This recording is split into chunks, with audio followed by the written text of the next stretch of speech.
but because it's so illegal, and the criminal organization in the future wants to sever all ties with me at one point, they send me my future self to kill.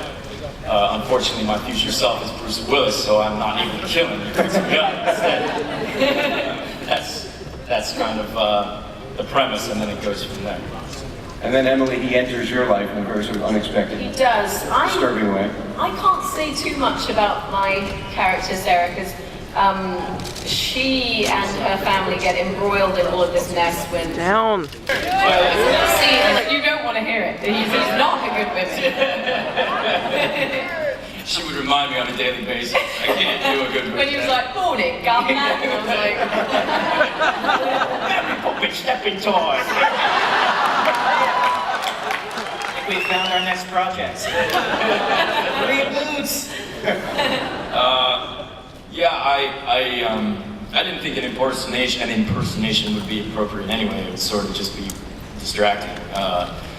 So I just, try to internalize him, I guess, and do something that made sense to me and felt real. I watched all his movies on repeat. I took the audio from his movies and put them on my iPod so I could listen to them. Bruce also, he recorded some of my voiceover lines. He recorded himself saying them and sent me the tape so that I could listen to what it would sound like. But really, the most I learned from him, I think, was just hanging out with him. He's a super cool guy. It's too bad he's not here, but because you guys would love him. He's a sweetheart, and he loved this job. He was clearly there to play.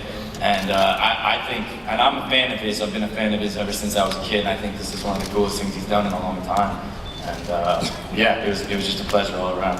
Can you tell us a story, an interesting story, it doesn't have to be tiny, about something you learned or experienced from collaborating with Bruce Willis? First of all, thank you. He just made like 6 hit record references in one question. I appreciate it. That was very sweet. You know what I think is striking about Bruce is he's actually a soft-spoken man. He talks like this. This is how he has a conversation. You know why? Because he doesn't want people, other people listening to him, and also he doesn't have to speak up.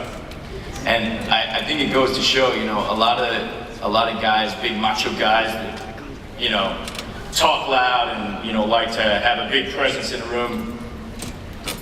They're sort of scared that they don't have a presence in a room.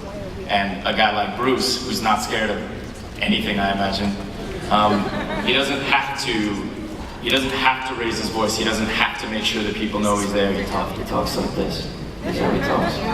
And I thought that was really, that struck me. Wow. Down in front. I remember I sent my dad's favorite